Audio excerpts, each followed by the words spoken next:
Hi everyone, and welcome to A Story of Light, a live stream musical journey in 19 days. Today is day 7. We're flying along here, and if this is your first time watching, thanks for tuning in. You're very welcome. My name is Luke Slott. I'm a musician in Dublin, and I mainly focus on setting to music the Baha'i sacred writings. And from the 1st to the 19th of March this year, I'm doing this series of live streams, of daily live streams, in preparation for the release of my new album, Home of Light, which is coming out later this year, and which is a collection of new songs based on the writings of Abdul Baha.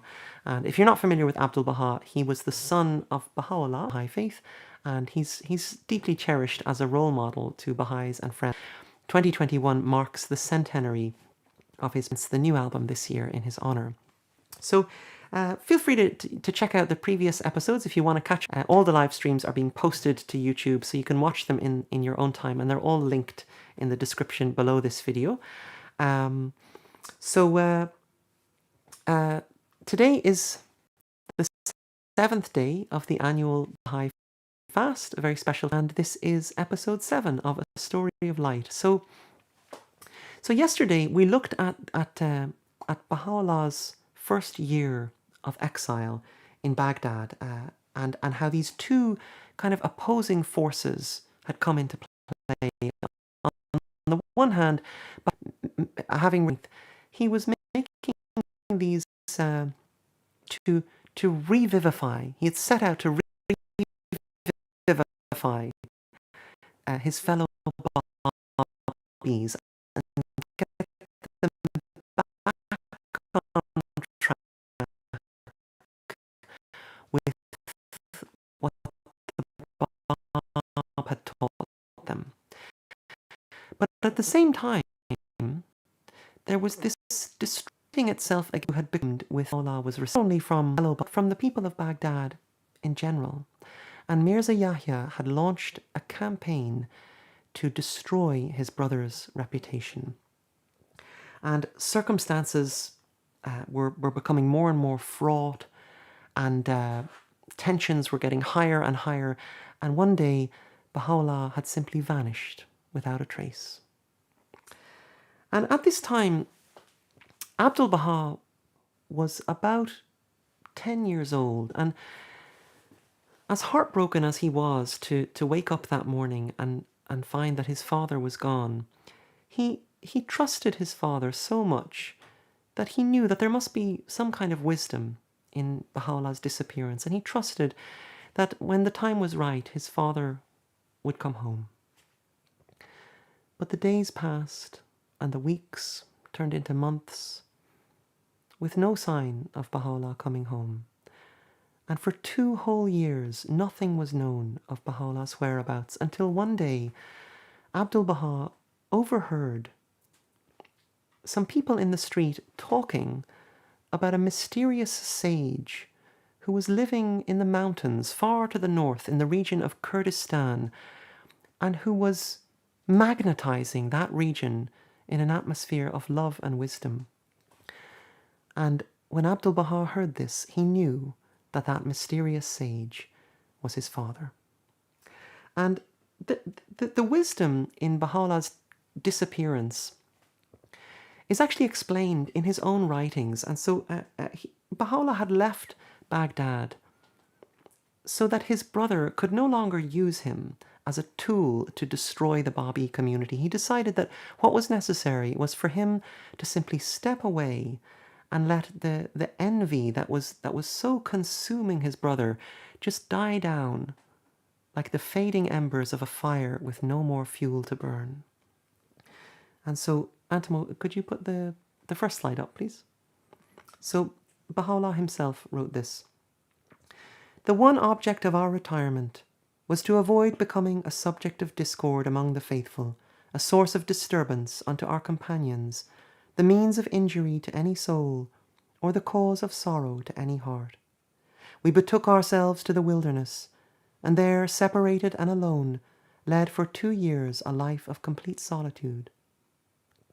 The birds of the air were my companions, and the beasts of the field my associates. Alone, we communed with our spirit, oblivious of the world and all that is therein. And so Baha'u'llah lived alone, wandering the remote mountains of Kurdistan and only occasionally coming down to the local town of Suleymaniya to pick up some rice and milk for his sustenance. And one day, as Baha'u'llah was passing through Suleymaniya, he saw a little boy sitting on the side of the road crying. And when he asked the boy why he was so sad, the boy burst into tears and he said that his teacher had punished him for his bad handwriting and he was afraid to go back to school because he couldn't write. And Baha'u'llah, who was dressed in the simple garb of a poor dervish, sat down beside the boy and he said, "I will teach you how to write." And he took the boy's pen and he started to write out the homework, showing the boy how to trace over the lines and copy out the letters.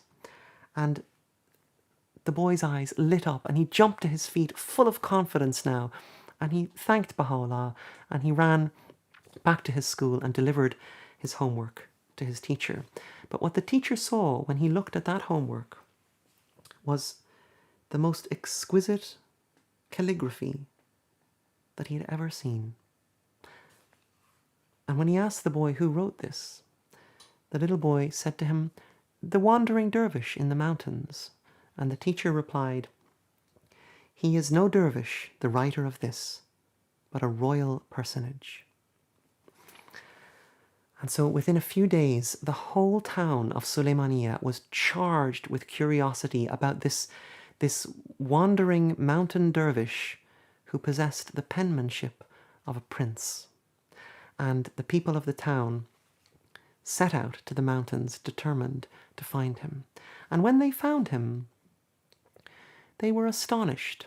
This poor mountain dervish who slept alone in a cave and lived on a few grains of rice per day was possessed of a wisdom that surpassed even the greatest leaders of their people. And they begged him to come back down to their town and visit with them. And the people of Suleymaniya had never met anyone like him. He was described as an unusual combination of meekness and majesty, of humility and kingliness. It's almost kind of difficult to imagine. And they simply referred to him as the Nameless One. And years later, Abdul Baha actually wrote a description of his father's sojourn in Kurdistan. So Antimo, if you could put up the next slide there. Abdul Baha wrote, "In a short time, Kurdistan was magnetized with his love. During this period, Baha'u'llah lived in poverty. His garments were those of the poor and needy. His food was that of the indigent and lowly. An atmosphere of majesty haloed him as the sun at midday. Everywhere he was greatly revered and loved."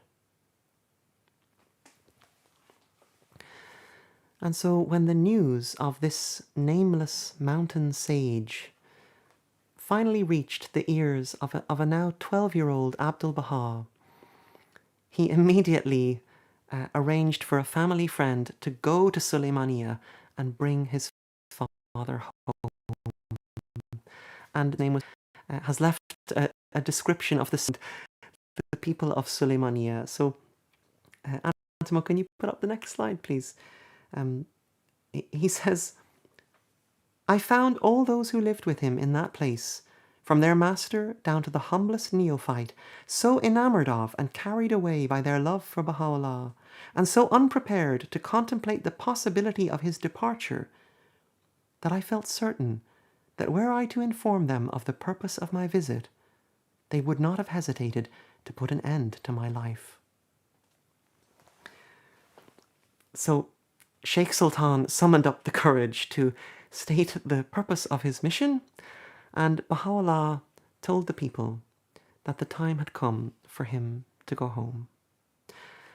And so on March 19th, 1856, just in time to celebrate Nowruz with his family, Baha'u'llah returned to Baghdad. And his daughter, Bahia Khanum, describes the moment that he showed up at their door. So, next slide, please, Antoine. She says, "Our joy cannot be described as we clung to him. I can see now my beloved mother, calm and gentle, and my brother holding his father's hand fast, as though never again could he let him go out of his sight, the lovely boy almost enfolded in the uncouth garment of the dervish disguise. I could never forget this scene, so touching and so happy."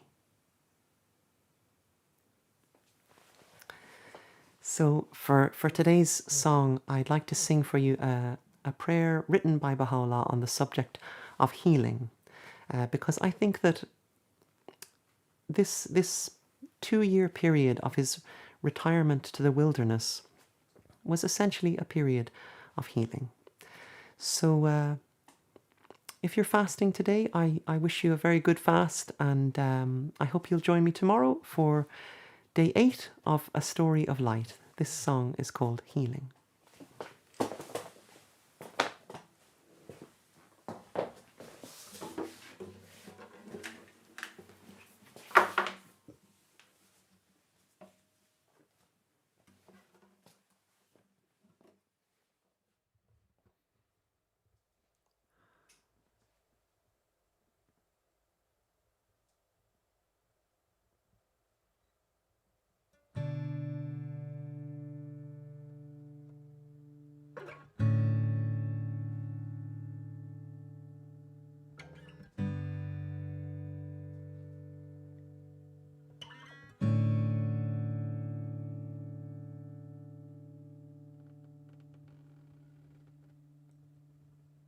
Thy name is my healing, oh my God, and remembrance of thee is my remedy.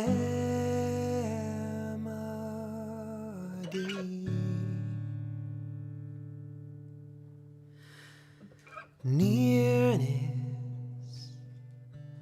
to thee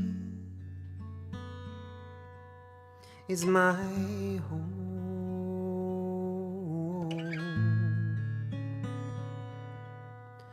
and love for thee is my companion.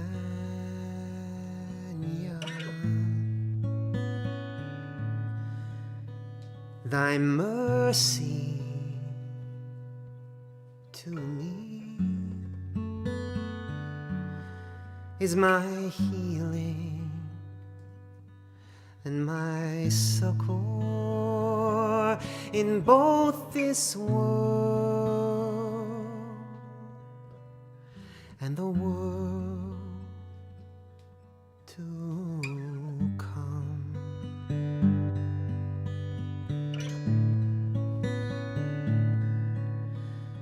Thou verily art thee, all bountiful, the all-knowing, the all-wise. Thou verily art thee, all bountiful, the all-knowing, the all-wise.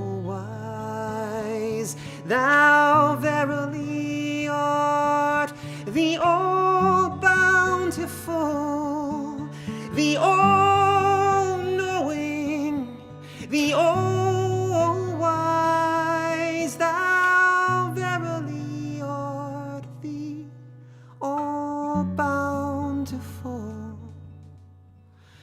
the all-knowing, the all-wise. Thy name is my healing,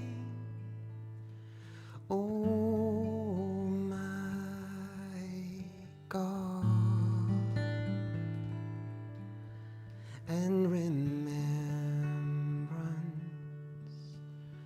of thee.